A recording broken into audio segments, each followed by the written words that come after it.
Thank you so much, Lucina, for this wonderful introduction, because I think you kind of covered some of the topics I was going to cover, and more in detail, I hope, in my presentation. But first of all, it's a great honor and pleasure to be in front of this precious audience. And I was joking just recently that it's my first time in Armenia, and Poles brought me here.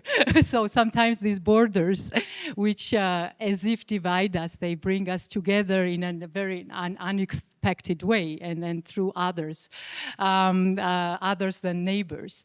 And also, as Lucina said, although we are in a country where the Black Sea is absent, right? I still think that its nearby presence influences how people in this region are imagine each other, first of all, and how they are also connected through this body of water. So I think the Black Sea is kind of essential element in this region for our connection and for our imagination of each other, and it is essential element for our relations and also feelings about each other in this area. And it doesn't matter whether it's absent or present geographically in certain countries, because as we know, its absence also kind of is somehow connected to not only to geography of this region, but also some of the geopolitical and ideological borders that have been imposed on the region, and those dominant narratives that sometimes disconnect us. So my aim today is to evoke the Black Sea as a matter that matters, and which also generates this transient but everlasting and long-term attachments, friendships, and coexistences across different borders. So I will start by saying that despite this apparent importance of the Black Sea in our relations and in our imaginations, it has long been marginal, not only in the worlds, but also in the region's literary, scholarly, or cinematic imagination. This is the outcome of how water has generally long been neglected as an essential element among other elements in our imagination. But it also is connected to how the Black Sea itself, affecting the internal perceptions of, about each other, has continually been evoked through the dominant narratives external to it. And so that's what I want to focus on. But before focusing on how the Black Sea was imagined through dominant narratives external to the region, I will kind of elaborate on the element of water a little bit philosophically. In Water and Dreams, this is the book by French philosopher Gaston Bachelard, he notes that among four elements, water has taken the backseat regarding how we think of the human imagination. He writes that for poets and dreamers, it tends to be just an embellishment for their landscapes. It is not really the substance of their reveries, I quote. Bachelard explains that the main problem with this is the lack of acknowledgement that the material imagination of water is a special type of imagination. In Bachelard words, one reason is that water is truly a transitory element. A being dedicated to water is being in a flux. Drawing along these lines, some philosophers started to rethink human beings, not just as terra-centric or land-based, but also as amphibious creatures with profound ties to water that can readily move between different elements. They can dive in and immerse themselves in water, build islands or to seek protection, and construct bridges to connect and explore each other's worlds. In this way, philosophers have pushed us to think about humans not only with terracentric ideas, but also through their aquatic, which is like water imaginations, feelings, dreams, and forms of everyday life that stem directly from water as a transient matter in its own right. So today's talk takes its cue from these philosophical ruminations about water that flows, and which is the content of the water itself, and that connects people across borders. So the talk is based on, as Lucine already mentioned, on this recently edited volume on the Black Sea that I co-wrote with anthropologist Martin Demand Frederiksen. The volume's title is A Sea of Transience, Politics, Poetics, and Aesthetics Along the Black Sea Coast. And the book evokes the life on the Black Sea through, it's not only a scholarly book, but it evokes the Black Sea through artistic experiments by combining anthropological case studies like traditional anthropological articles, ethnographic vignettes, photo essays, and even poems that help us to think with, imagine through, or create by water. It thus repeats an idea of the transience of the sea itself through various genres, coming and going as tides to bring diverse moods and modes. In doing so, we demonstrate that transience as an ontological trait of the sea can mobilize certain bodies, ideas, and sensations on and along the Black Sea, or even away of it, giving rise to its constant reimagination and reconfiguration. By departing from this specific nature of transience, we try to challenge, as I already mentioned, external views of the Black Sea that have dominated our thinking about this sea. These views have continually neglected not just internal perspectives about the sea, but also the power of the sea itself to give rise to aquatic sociality, connection, and relations along and across the Black Sea. In this book, such transience comes in various forms and guises, from de facto states, tourism, migration, trafficking, or even military troops, each producing its own forms of seaside sociality, materiality, and imagination, which also constitutes this Black Sea's transient politics, poetics, and aesthetics. So let me just quickly tell you that in the first part of my talk, I will discuss how this body of water was constructed and continually imagined based on external narratives on the Black Sea. Then I will move to these ethnographic and poetic and also photographic evocations of the Black Sea to show how different authors in this book tried to evoke and reimagine the Black Sea artistically, academically, and poetically through the rubric of transience, which I will later elaborate even more. And finally, I will discuss the importance of experimental methods in academic work as well, or creative practices of thinking with and imagining through water as a transient element or a transient matter to deconstruct or decolonize, this is the word which we are now increasingly using in academia right now, those powerful narratives that restrict our imaginations. So let me start first with the external narratives and views of the Black Sea. So one of the many fascinating things about the Black Sea is its name, of course, as it seems to bear a deceptive designation. There are times when its dark tones justify calling it black, but it only sometimes wears this color. More often than not, it is deep blue or bright turquoise. Frequently, it appears white through massive waves breaking or strong light, sunlight shimmering on its surface. It is given additional colors in the shape of shimmering yellow city lights, white sailboats, blue and gray stones, and reflections of green slopes, each temporarily coloring the sea anything but black. Therefore, if anything, this sea is a sea of transience, not just through its color, but also through its depths. Indeed, below the topmost 150 meters, the Black Sea lacks oxygen. 90% of the Black Sea's water are thus fit only for the hardiest microorganisms and the preservation of shipwreck artifacts, actually.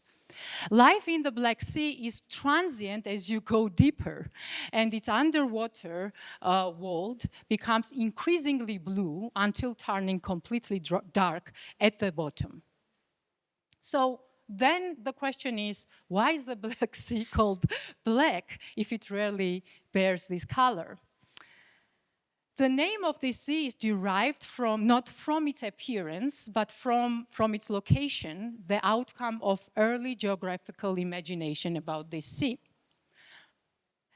It most likely designated cardinal points from when the south was marked as red, the west as white, the east as blue, and the north as black.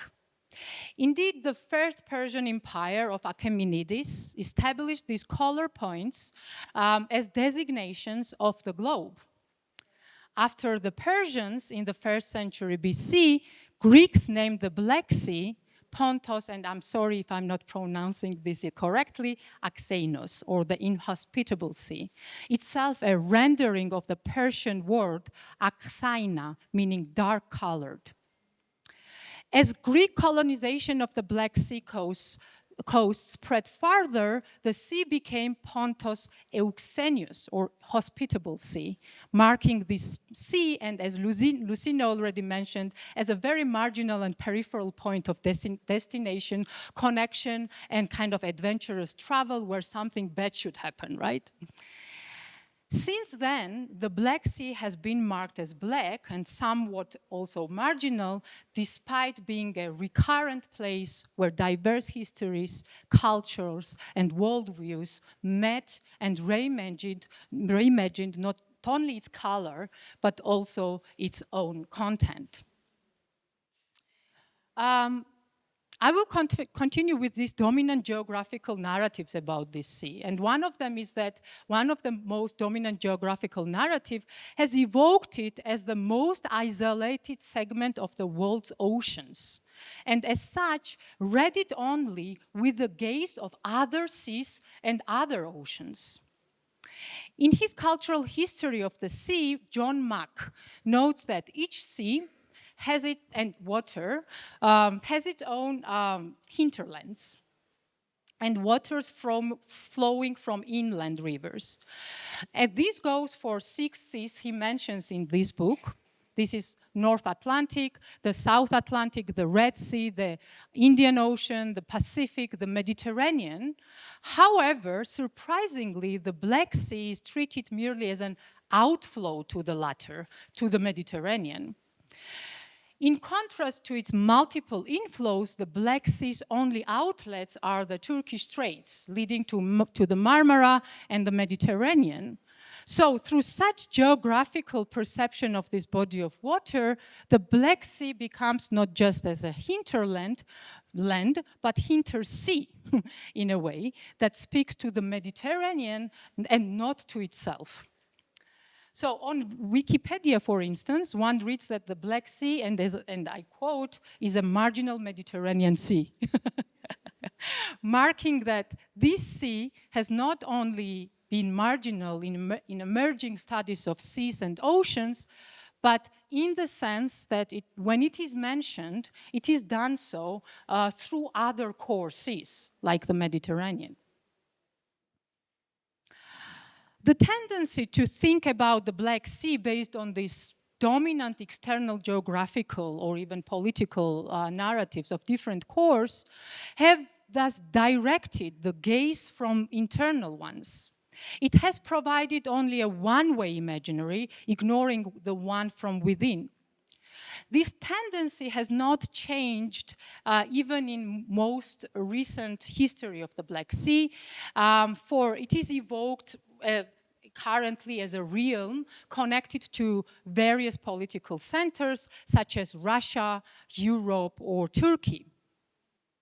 So historically, these political centers have attempted to expand, of course, their power and define the Black Sea, generating new fault lines and borders, or contributing to external geopolitical, imperial, or economic imaginaries around this sea. This is most obvious through the post-Cold War narratives of the Black Sea that have evoked it or connected it to the security, for example, security of the Black Sea, or to energy transit, which is also a very powerful narrative about the Black Sea. Or it has connected this sea to a space of transshipment recently, which is part of this new Silk Road imaginary promoted by China recently, right? So all these external epistemologies of the Black Sea have left their imprints on local imaginaries and national horizons about living on and by the sea.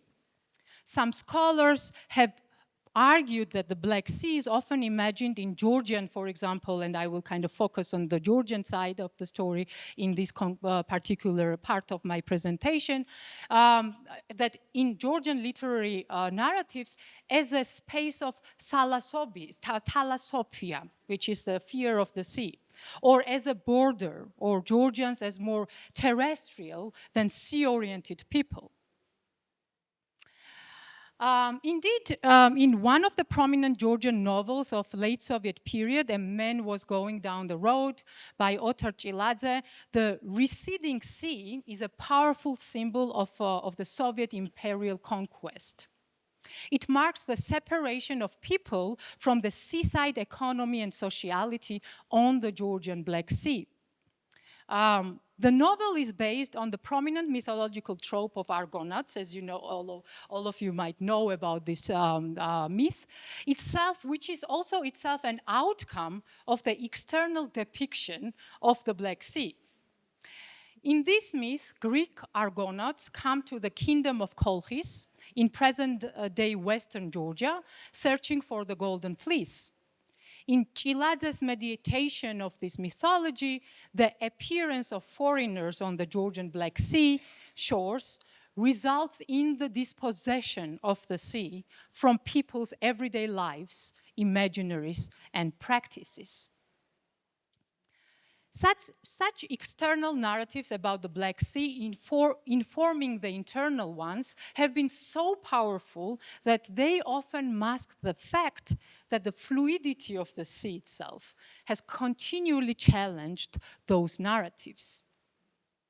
Indeed, the fleeting nature of the Black Sea, its pebbles and sand coasts, the pollution of the sea or the changing weather or wars have reassembled, recreated, or restored the sea in people's everyday lives. And you are now looking at the paintings by Hasan Helimishi, who is a famous Laz painter who lived in this small village, Sarpi, borderland village, in late Soviet times. And he was really kind of obsessed with depicting this Black Sea in his poetry and paintings. And then one of the famous lines from this poetry is that I was born on the sea and I know I will die there.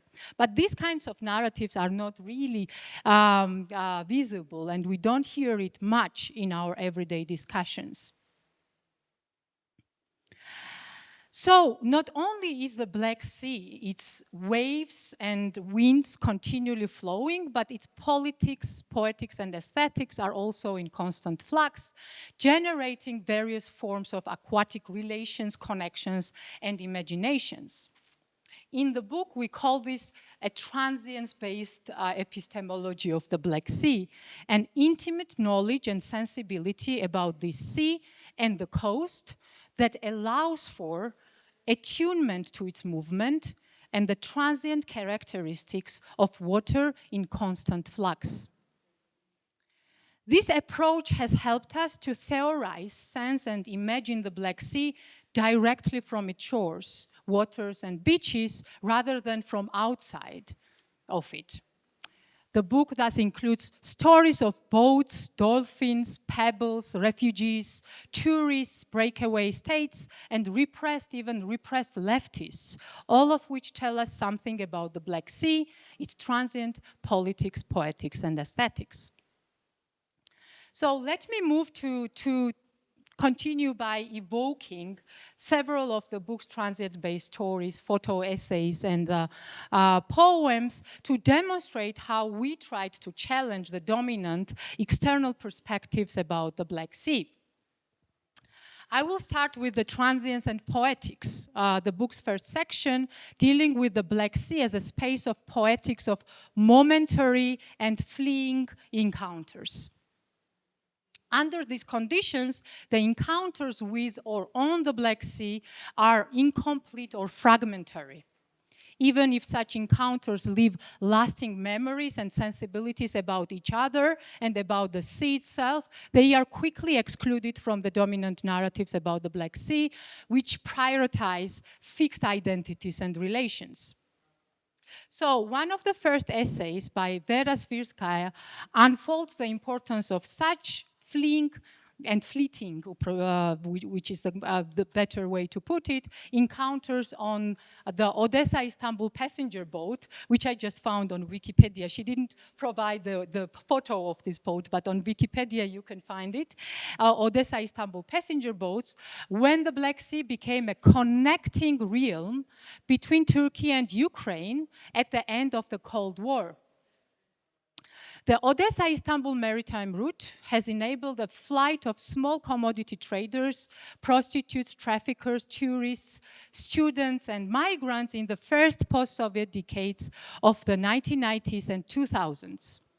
The transit on the Ukrainian ferry created what the author aptly calls coexistence on the move, marked by temporary co-presences of different social classes, ethnicities, purposes, and destinations. According to Svirskaya, the temporality of coexistence on the sea generated the poetics of aquatic transit and sociality marked by fleeting but highly intense connections and sensibilities. For instance, some travelers, especially from Odessa, for example, evoked the Black Sea, unlike the Black, as the bluest sea in the world, to express their affection for the sea while in transit. Besides, for people like deportees from Turkey, borders were not just objects of protest and inequality, but also collective mockery. It's that a lot of humor was going on about these borders between the seas. On such trips, encounters with the Black Sea or people were too transitory. So the boat itself was a liminal space, creating an intense, humorous, and sometimes even romantic relations and environments of momentary connections on the move. With Russia's full-scale invasion of Ukraine in 2022, these passenger transits on the Black Sea ended, which also ended the Black Sea as a connecting realm of transient connections, at least between Ukraine and Turkey. Hence, in our book, we treat transience on the Black Sea not merely as a matter of poetics of momentary encounters, but also as the continuing forms of politics that generate fault lines and borders at the sea. This kind of transience points to imperial violence, displacement, and changing national horizons on and along the Black Sea, constituting the next section of the book, which is about transience and politics. So in this section, various Black Sea people, specifically from Crimea and Turkey, try to anchor themselves in and at the sea, despite the transience imposed by different empires and authoritarian states. This is first captured in the photo essay by Greta Willing, as you can see in this one of the photos that I basically took out from the book. since the Russian Federation's occupation of the Crimea Peninsula into 2014, Crimea, according to Welling, has become diachronic place in which a variety of temporal conjunctures bring past, present, and future together. The transience inherent to Crimea is thus about being stuck between different political statuses. The Ukrainian government no longer controls the territory, while it is not officially recognized as part of Russia. So maps, toponyms, street arts, and even nests on the Black Sea or off the Black Sea all relate to what Welling calls an affective geography of anxiety embodied by Crimean Tatars. A refugee from Crimea who transported the stones to Kiev, and these are the stones, stated that they carry the energy of the Black Sea. For her, stones collected on the shore of the sea were emotional anchors to home and reminders of forceful displacement despite the transience imposed by the Russian Federation. So Christopher Houston in this chapter 4, invites us to look at yet another aspect of transience imposed by the Turkish authoritarian nationalist government on the leftist revolutionaries across the Black Sea.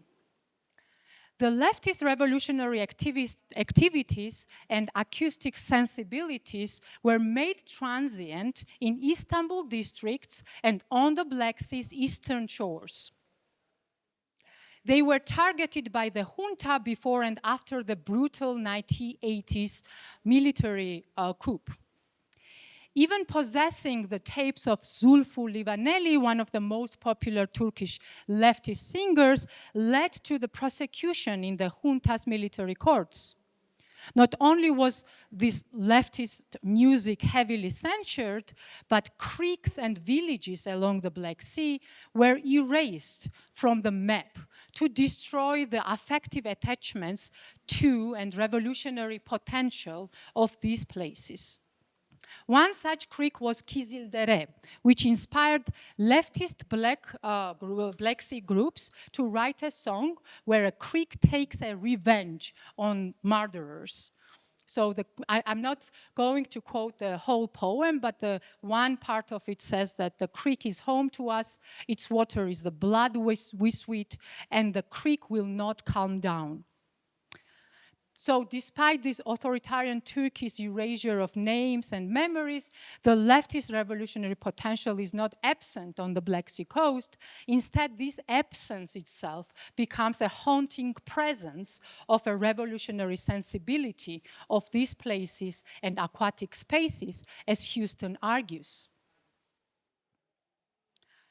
As such, the transience imposed by politics has actually counterintuitive effects as it strengthens affective attachments and desires for anchoring in and at the water. It may even give rise to new aesthetic forms of life along the Black Sea, like the one our dear Anna Diabshiba, who is with us today, captured in the transience and aesthetics section of the book. Unfortunately, the picture is not really visible because it's really colorful and beautiful. But in this picture, which is a mixed media art, her photo essay evokes the Black Sea, not on the Black Sea, but in Tbilisi, where the sea is absent, as we all know, but becomes present through a practice of aesthetic recovery of the sea.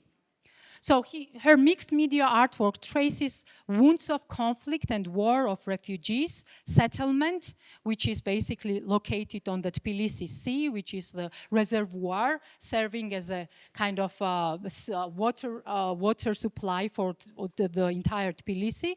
And on that sea, the refugees from Abkhazia live in former Soviet sanatorium. So in Diabshiba's essay and artwork, this reservoir, which is called Tbilisi Sea, serves as a reinvented dystopian paradise that permanently reminds Georgian refugees from Abkhazia of the transience of living by the sea. Thus, Diapshiba evokes the sea kind of as a fantasy by casting photos and lines of aquatic imagination that occupy multiple temporalities. However, not only humans, but also other marine creatures of the Black Sea engage in such transient patterns of the sea. In our book, Caroline Humphrey demonstrates that sea creatures such as sea snails, algae, and dolphins continually compete with each other to continue living and swimming in the sea despite the devastating Black Sea ecology.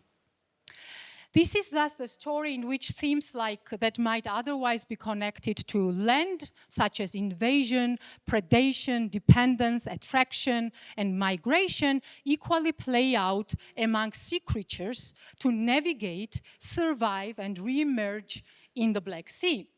For instance, the influx of jellyfish in the Black Sea since the 1990s has been a symptom of pollution and dying of this sea. Amid the polluted sea, however, we see that we are still lucky to see that sometimes dolphins keep re-emerging in the Black Sea despite its distressed ecology. If I can show you this, this is just my own video of the Black Sea where I kind of suddenly captured the silhouettes of dolphins. Which are threatened in the Black Sea by the Black Sea ecology. So I'll continue. These academic, poetic, and photographic evocations of the Black Sea that I only partially managed to discuss today in my talk are bound together by the transience of the sea itself, poetically, politically, and aesthetically. They exhibit hopes and longings that ignite dreams and fantasies of anchoring or seeing the sea again. And also hopes and longings that ignite or keep alive dreams of everyday life elsewhere, for example, to come back to the sea and start living at the sea again. Hence, rather than looking at manifestations of transience as merely fluid or short-lived, the transience of the Black Sea makes evident co-presences of multiple timescales and affective gradations from anxiety to joy and from mourning to celebration. It is precisely this precarity of life, which is not merely sorrowful, but generates ebbs of appreciation and joy that color our everyday imagination and experiences. What does this transience do to life's influx on, along, or away from the Black Sea?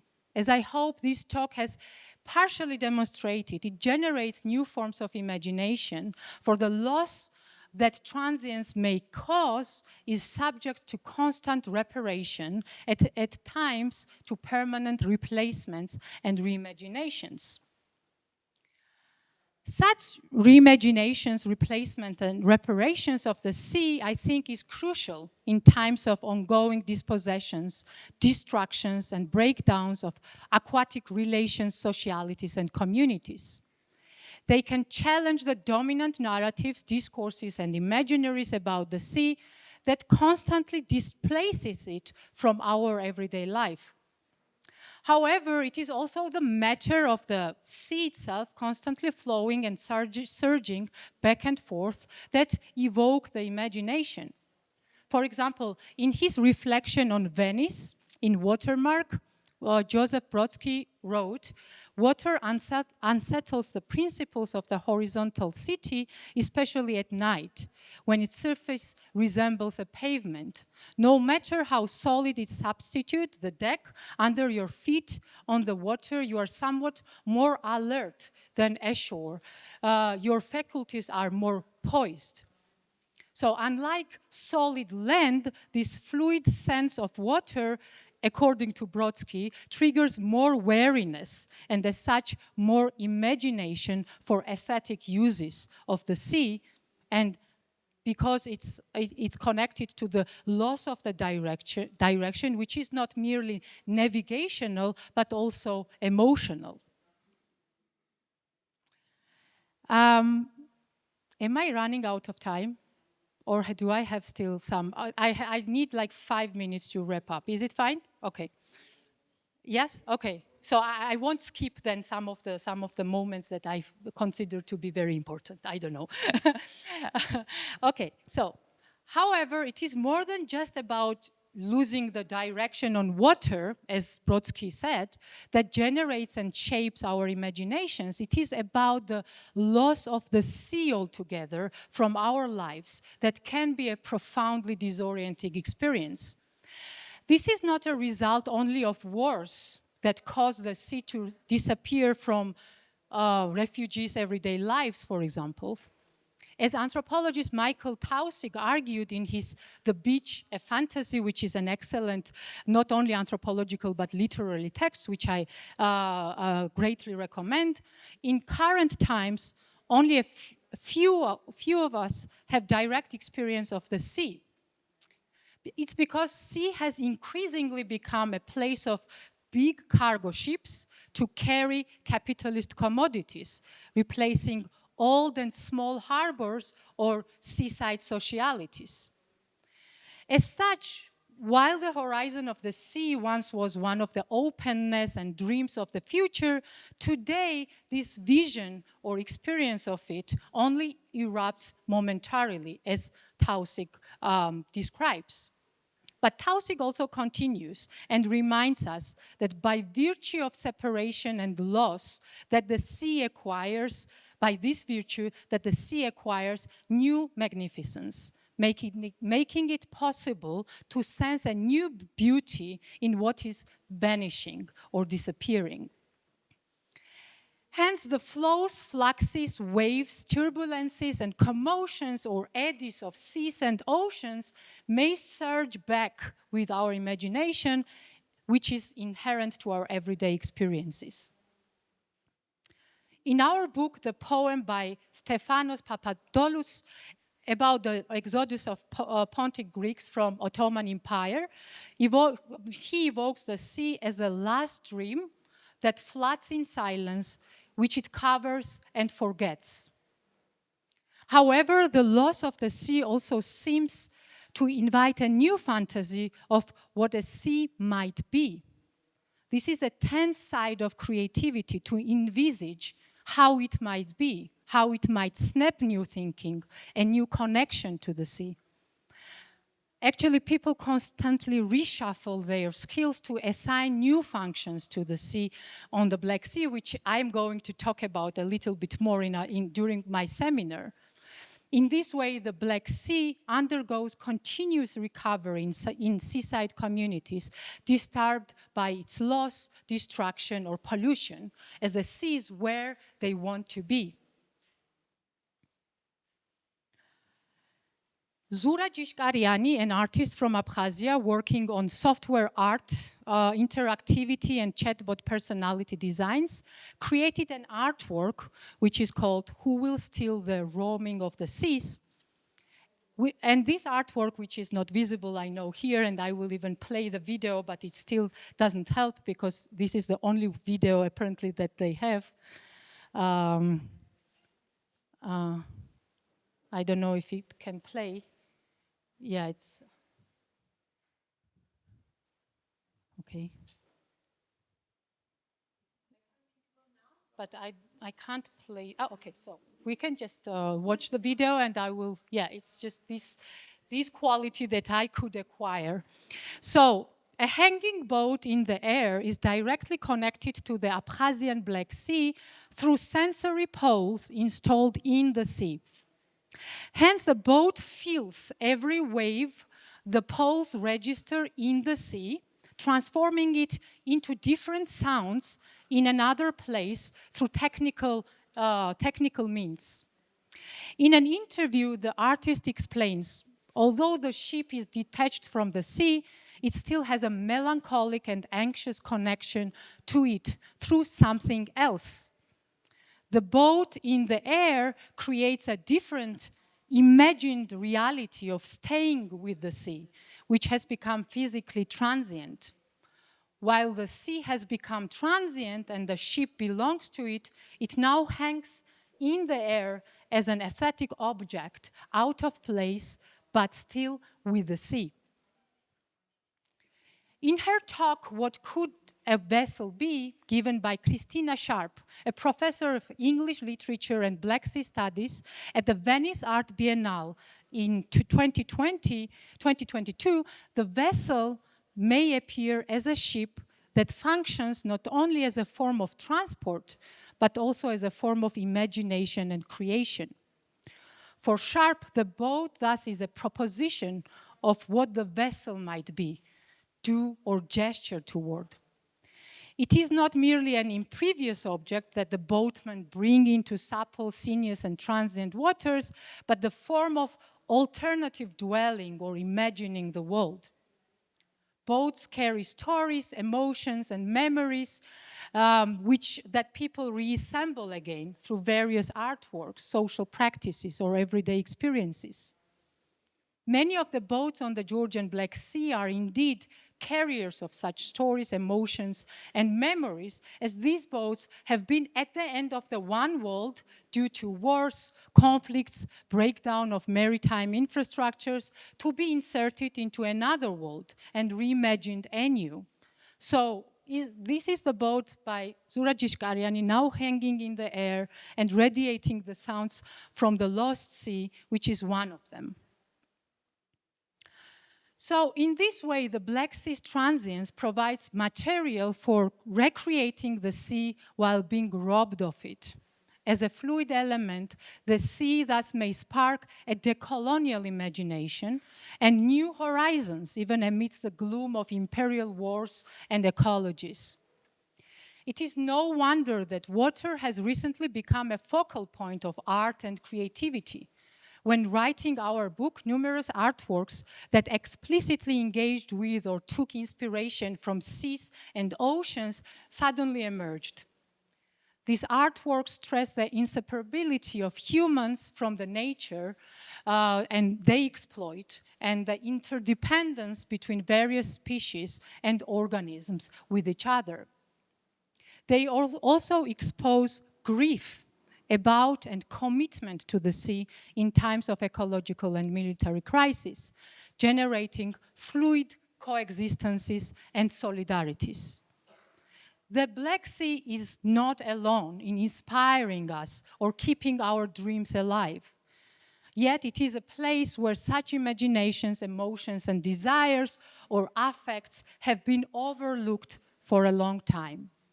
As a transient matter that matters, the Black Sea, however, continues to enhance our aquatic fantasies and dreams.